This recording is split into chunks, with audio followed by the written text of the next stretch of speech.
você tem uma situação onde você tem altos impostos com um engessamento dos gastos públicos e a maioria no gasto corrente. Isso é extremamente complexo para o país.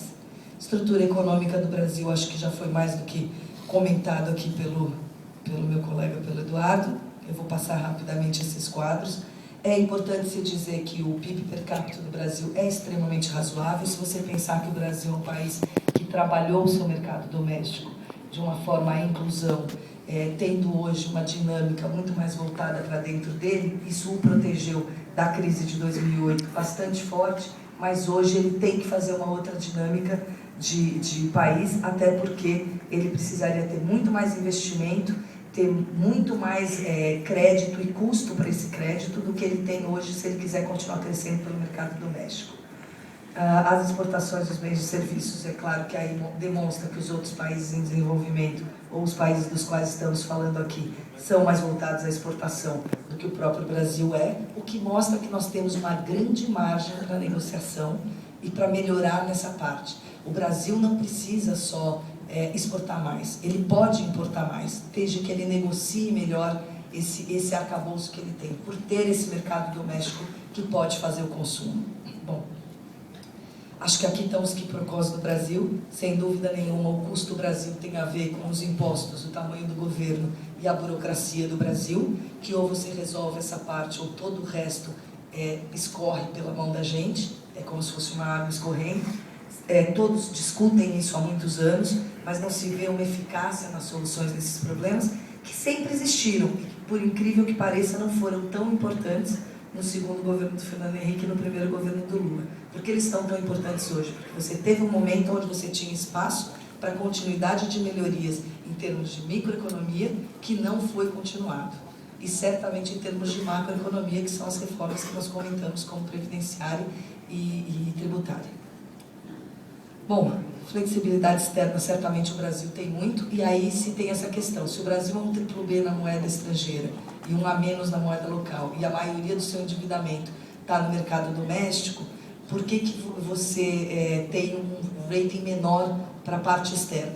Porque as vulnerabilidades do Brasil vão estar na parte externa, até porque na parte interna existem vocês, que são fundos de pensão, junto com um grande volume de asset under management que está dentro do Brasil. E que isso garante o refinanciamento dessa dívida. O ponto é a que preço e a que crescimento.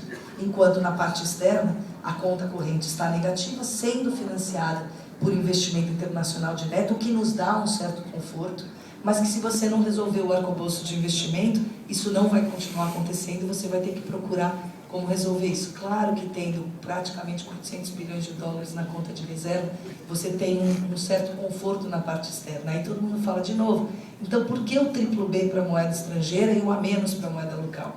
Porque esse dinheiro existe e garante a liquidez em moeda forte, mas isso não quer dizer que em algum momento você não tenha dívida para ser paga, tanto da área privada quanto da área pública, que é para isso que esse dinheiro existe, e que você vá realmente usar esse dinheiro para fazer o que é necessário fazer com ele e não para incentivar crescimento. A todo momento se houve questionamento dentro desse país em que taxa de juros não deveria estar vinculada à inflação, ou que você deveria usar reservas e etc.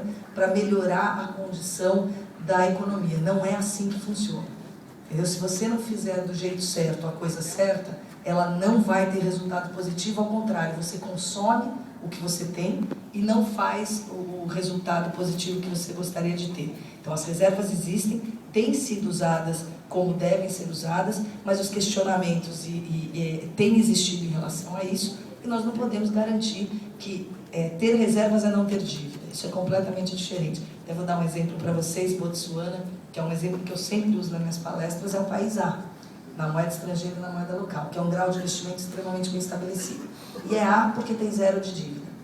Toda a dívida que existe lá é de banco de desenvolvimento e mesmo assim, para o governo federal, mesmo assim são dívidas que não precisam ser pagas. Então, ter zero de dívida garantiu o A, mas se é dívida, a capacidade de pagamento de dívida, você não tem dívida, por que não é AAA? Porque entre o A e o AAA tem todo o arcabouço jurídico, regulatório, mercado de capitais, uma série de coisas que acontecem ali. Então, Eu queria só chamar a atenção sobre isso. Certamente o Brasil tem um conforto na moeda estrangeira, tem um conforto na sua parte externa, tem muito espaço para usar isso positivamente e espero que todos nós façamos esforço para que isso aconteça.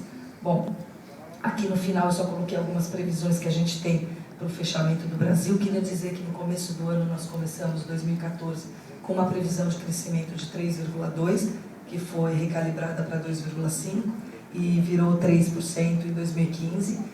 Isso tem um impacto em todos os números do Brasil, porque o endividamento tem subido, hoje está endividamento bruto em torno de 60%. Isso não é pouco, ainda mais quando se fala de um país do tamanho do Brasil.